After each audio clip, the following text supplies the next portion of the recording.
अगर आप भी अपने परिवार को मिलकर बैठ जाओ और मंथन प्रारंभ करो देवियों, सारी देरानी जिठानियाँ इकट्ठी हो जाओ, सब भाई सब चाचा ताऊ के लड़के इकट्ठे हो जाओ, फिर आप देखोगे कि मंथन प्रारंभ होगा तो सबसे पहले जहर निकलेगा ना। हाँ, मंदराचल को गरुड़ के माध्यम से भगवान सागर में लाए थे और मंदराचल धरती पर सागर में जब डूबने लगे तो भगवान ने कहा सम्मिलित हो जाओ सब दैत्य और असुर मिलके। वासुकी की रज्जू बनाई गई थी और देवताओं ने भगवान का कहना माना। दैत्यों ने कहा हम भी तो कश्यप की संतान है, हम कोई छोटे बाप की संतान है, हम क्यों पूंछ पकड़ेंगे वासुकी का, हम तो मुंह ही पकड़ेंगे।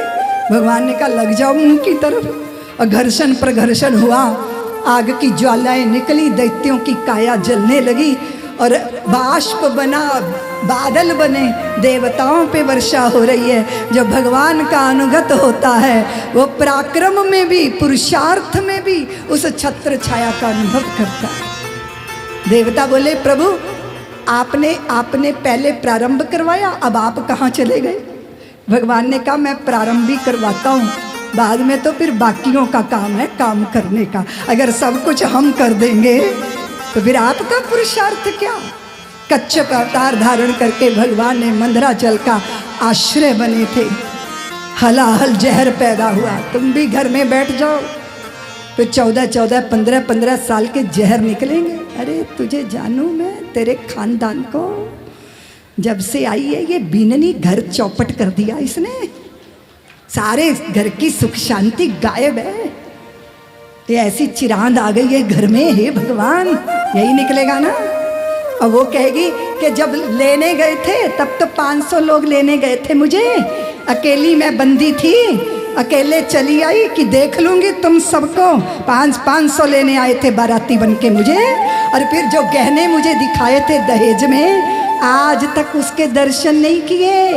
ये सासू इतनी चतुरी है कि उन्हीं गहनों से 6 पुत्र ब्याह लिए इसने, सबको दिखा देती है, देती है ही नहीं। यही निकलता है ना, यही निकलता है ना। और इस हलाहल जहर को पिएगा कौन? बोलो देवियों। भोले बाबा के सम्मुख जाकर सारे देवता खड़े हो गए, भोले बाबा की स्तुति करने लगे। कर्पूर गौरम करुणावतारम संसार सारम भुजगेन्द्रहारम सदा वसंतम हृदयारविंदे भवं भवानी शैतं नमः। ओम नमः शिवाय, ओम नमः शिवाय, ओम नमः शिवाय, ओम नमः शिवाय, ओम नमः शिवाय, ओम नमः शिवाय, ओम नमः शिवाय, ओम नमः शिवाय, ओम नमः शिवाय, ओम नमः शिवाय, ओम नमः शिवाय, ओम नमः शिवाय, ओम नमः शिवाय, ओम नमः शिवाय, ओम नमः शिवाय, ओम नमः शिवाय, ओम नमः शिवाय, ओम नमः शिवाय।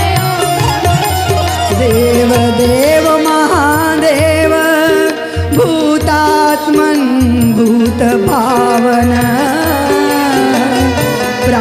त्राहिनः शरणापन्ना त्रैलोक्य दहिना दिशा। त्राहि माम त्राहि माम त्राहि। वो विष का प्याला भगवान को दे दिया और मेरे भोले बाबा उसे पी गए, आनंद में मग्न है। वेदों के मंथन हुए तो सबने बड़े बड़े मंत्र अंगीकार किए। मैंने तो राम मंत्र हृदय में रखा था, अब तुम आके विष दे गए हो। विष और राम दोनों मिल गया, अब हो गया है परम विश्राम।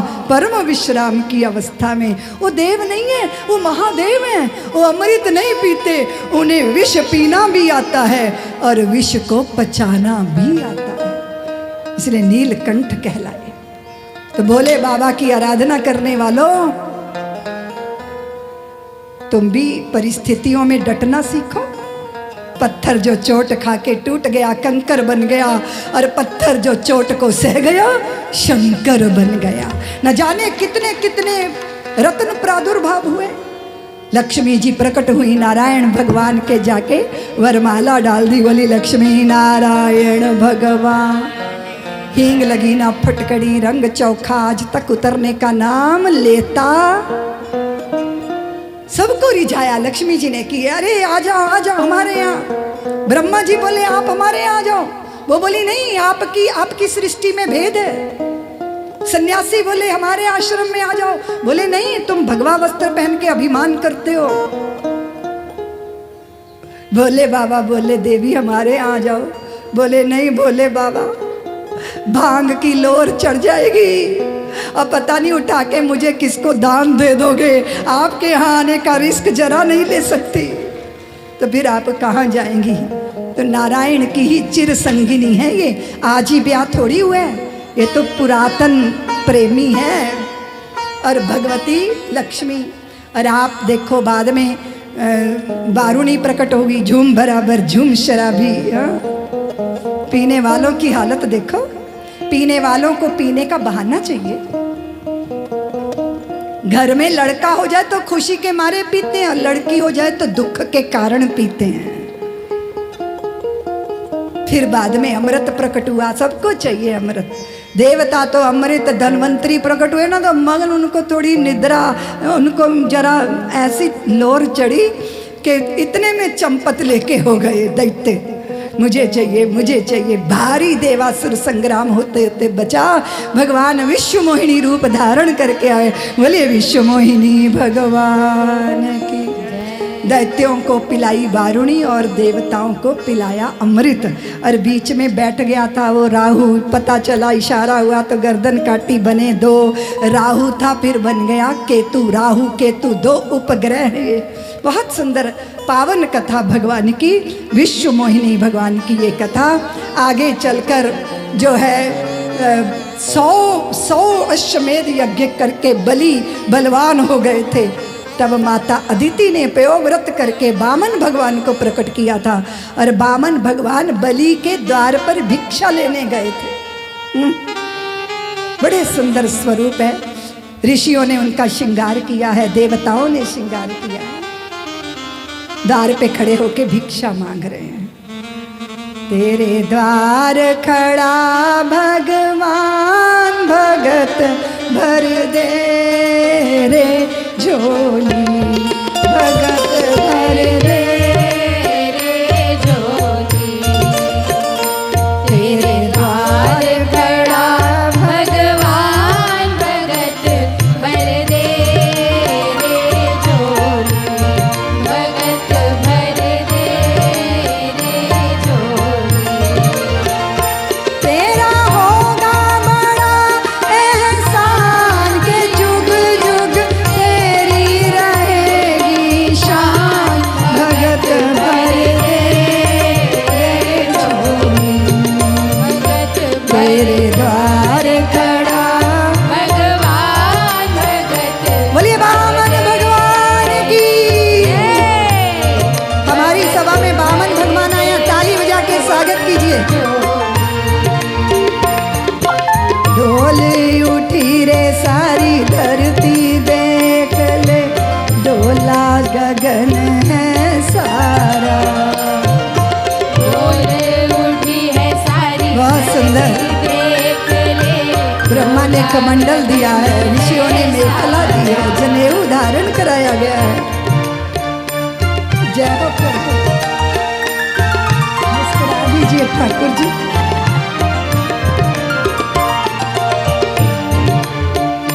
सारी धरती देख ले, डोला गगन है सारा। भीख मांगने आया तेरे घर,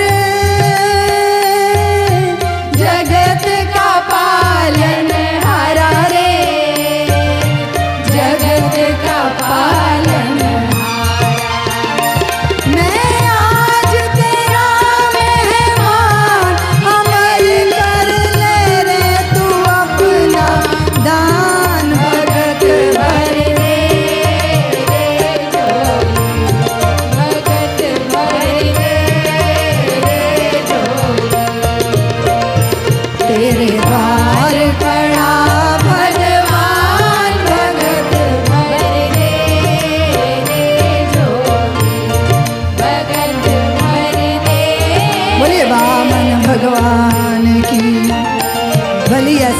सुंदर स्वरूप को देखकर बलि बलि हो गए, सर्वस्व दान करने को आतुर हैं। लेकिन वामन ने कहा हम 3 पग भूमि से ही संतुष्ट हो जाएंगे।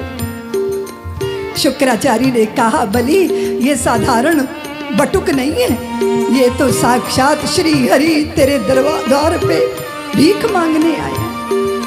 बलि ने कहा गुरुदेव इससे बड़ा मुझ मरण धर्मा व्यक्ति का सौभाग्य भला क्या होगा कि श्री हरि मेरे द्वार पर आज भिक्षुक बनकर खड़ा है, मुझे सर्वस्व दे देना है।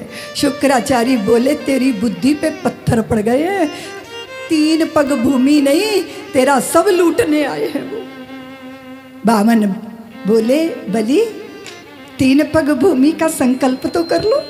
और जैसे ही संकल्प का जल धार बही नहीं, शुक्राचार्य कमंडल में छिपके बैठ गए और एक आंख से देखने लगे बाहर क्या हो रहा है। वामन ने कहा लगता है कुछ तिनका अटक गया, उठाया कुशा का तिनका कमंडल की टोंटी में डाला तो शुक्राचार्य जी की एक आंख पधार गई। वो भागे वहां से कि देने वाला कोई है लेने वाला कोई है, हम वैसे ही आंखें फुड़वा रहे हैं। जलधार बही और वैसे ही संकल्प हुआ, तैसे ही वामन विराट बन गए। 2 पगों में त्रिलोकी को नाप लिया और फिर कहा बलि मैं तीसरा चरण कहाँ रखूं। बलि ने कहा प्रभु दान देने वाले ने सब कुछ दे दिया हो पर अगर स्वयं को ना दिया हो तो दान पूरा नहीं होता, इसलिए मेरे शीश पर अपना चरण धर दीजिए और मेरे संकल्प को पूरा कर दीजिए।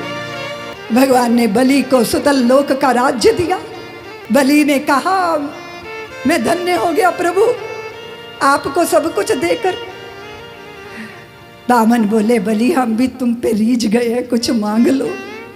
बलि बोले मेरे महल के हर दरवाजे पर किसी भी दरवाजे से मैं निकलूं मुझे आपका दर्शन होना चाहिए, द्वारपाल बनकर खड़े हो जाओ। आए थे बांधने स्वयं ही बंध गए और उधर बैकुंठ में लक्ष्मी जी प्रतीक्षा करती रही। देव ऋषि नारद से पूछा हमारे वे कहाँ हैं आजकल। नारद बोले लक्ष्मी मैया आपके पति देव को नई जॉब मिल गई है, वो सिक्योरिटी गार्ड बने खड़े हैं बलि के राजभवन में। अब क्या होगा, अब क्या होगा। श्रावणी का पर्व आया, 7 सहस्र रक्षा सूत्र थाली में सजा के लक्ष्मी जी आई और बलि की कलाई पे रक्षा सूत्र बांधे और फिर कहा बलि मेरे कोई भैया नहीं इसलिए आपको मैंने बलि भैया बना लिया। तो बलि बोले अच्छा हुआ भैया बना लिया, अब आप जाइए राखी बांध दी। तो लक्ष्मी बोली कि राखी बांधने के बाद कुछ दिया भी तो जाता है उपहार में। तो बलि बोले भैया पहले ही सब लुटे लुटाए, अब आपको क्या चाहिए। तो लक्ष्मी जी बोली कि और कुछ नहीं चाहिए, वो जो द्वार पर द्वारपाल बनाकर खड़ा कर रखा है ना उन्हीं को वापिस लौटा दो। सारे भूमंडल के राजा स्मरण करते हैं इसी बंधन को। बलि बोले तुम दोनों ने कौन से विद्यालय में शिक्षा ली है, पहले वो छल करके लूट ले गए और आप छल करने आ गए, लगता है दोनों एक ही कॉलेज में पढ़े हो तुम। बहुत अद्भुत कथा है। एन बद्धो बलि राजा दानवेंद्रो महाबला तेन त्वाम प्रतिबद्धनामि रक्षेत माचल माचल। आयुष्मान मैं तुम्हें उस बंधन में बांधता हूँ जिस बंधन में भगवान ने बलि को बांधा था। वो धर्म का बंधन है, वो निष्ठा का बंधन है, वो श्रद्धा का बंधन है, वो समर्पण का बंधन है, वो स्वयं स्वीकार किया गया बंधन है। और यही बंधन है जो मुक्ति का मार्ग प्रशस्त कर देता है। बोलिए वामन भगवान की।